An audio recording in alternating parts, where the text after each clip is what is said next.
Alright, welcome back everybody, hope you're doing well. Today we're talking about money. So money is really important in this world, I think we all know that, but we also know that it doesn't mean everything. But I think regardless, a lot of people have had the fantasy of suddenly getting absurdly rich one day out of the blue, and then everyone's attitude towards you changes, right? Whether it be the girl you like, the people you work with, your mom or dad, your extended family, essentially you become rich and everybody's attitude towards you changes and you're like, oh my god, I feel so good. Now, this is not necessarily the case in reality, at least I hope it's not, otherwise you're probably surrounded by some really horrible people. But I think it's no secret that money has a lot of influence in the way we view people, right? The way we interact with them and all around treat them. Why are people randomly just like mean to homeless people? Like they're human, but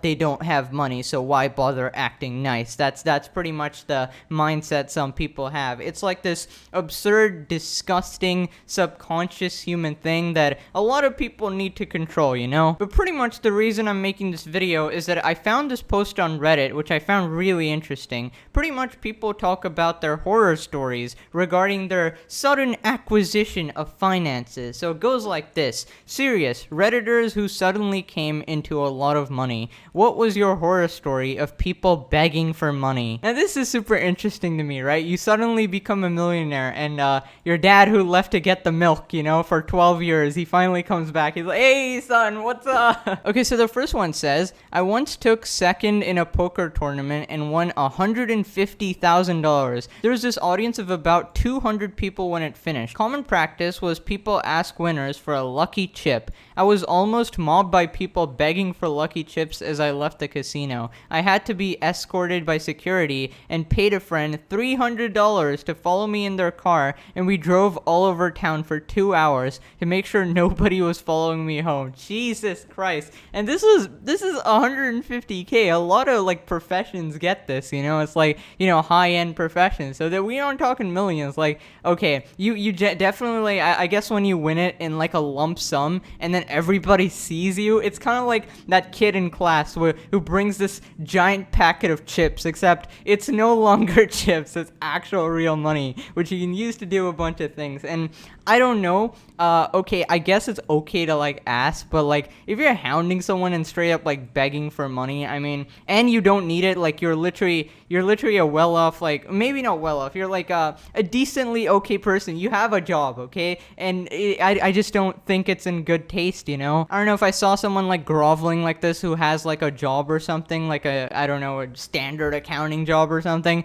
I'll probably be like, Jesus Christ, you are pathetic. Wouldn't have thought of the driving part, that's pretty smart. God knows what kind of desperation lives at the fringes of these events. That is true, dude. People, when they see money, it's just blind, okay? Never underestimate human greed. They will straight up skin you. I've heard there's a big problem with casino sleuths, who are usually like small groups of people, 3 to 6, that walk around the casino and scout for people who win big money. If they spot someone, they will call it into their friends, and they'll keep an eye on the winner all night until they leave, and then jump them and take everything they have. Jesus Christ. This seems like a straight up business, bro. I mean, honestly, it's kind of smart. Illegal and horrible, but kind of smart, you know? I don't know if you guys know this, but casino isn't just blind luck. I mean, sure, there's a blind luck chance of winning and all that, but you know the big prizes are usually like rigged. I mean, they're making the machines, they make the rules, they do everything. You think it's really gonna be fair? And also, like, no matter even like the statistical probability of you winning that $1 million is balanced by the fact that by the time someone gets to it, they'll probably have acquired 10 million in like sales anyways. So pretty much what I'm telling you is that the casino is always the one that's gonna win, okay? You will always be the loser, so don't be a desperate gambler. That's pretty much what I'm saying, unless you know what you're doing. Like, a lot of people think that like the stock market or cryptocurrency is like pretty much gambling, but if you know what you're doing, it's completely different from straight up like, you know, choosing black or red or flipping a dice. It's completely different. girlfriend. Okay, moving on to the next story. Popcorn Surgeon says, I unexpectedly inherited about 4 years worth of take-home pay. Before I knew how much it would be, I told my best friend I'd be getting a few $1,000s. She immediately asked me to take her on a trip to Europe. Best friend? Are you talking girlfriend? Or what kind of best friend asks you for a trip to Europe? Jesus Christ. That was the biggest thing she asked for, but she made other small requests as well.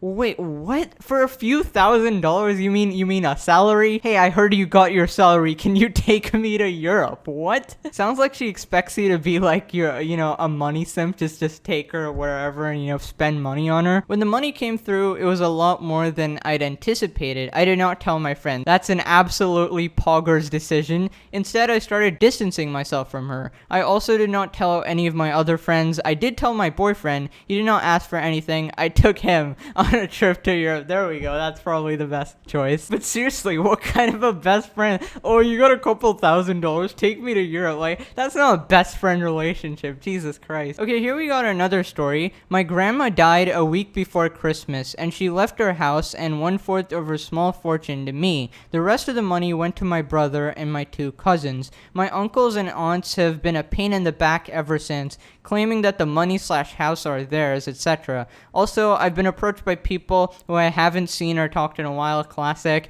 Even my ex, who dumped me for some douchebag rugby player, started talking to me again and inviting me to places, and she's still dating the same guy. Oh no. Anyway, I'm not naive enough to lend those people money or befriend even. Luckily, I have good friends and my brothers as advisors. If you got 1/4 and there are 4 cousins including you and your brother, why do they think they deserve more? Sounds even to me. I think they're upset the money skipped a generation. You know what? I don't really care what they think. It was the grandma's choice. She made her choice, alright? My money came in the form of accidental death inheritance after my dad died in a motorcycle crash. His girlfriend at the time was furious that he left everything to me. She tried to convince me to give her money, and when I refused, she took everything. And I mean everything from his house overnight. She rented 2 U-Hauls, and her and her brother raided the place. Furniture, household supplies, food, clothes, everything was gone. By the time I got there, the only things left were a few t-shirts left on the floor and a couple empty cans of soda on the kitchen counter.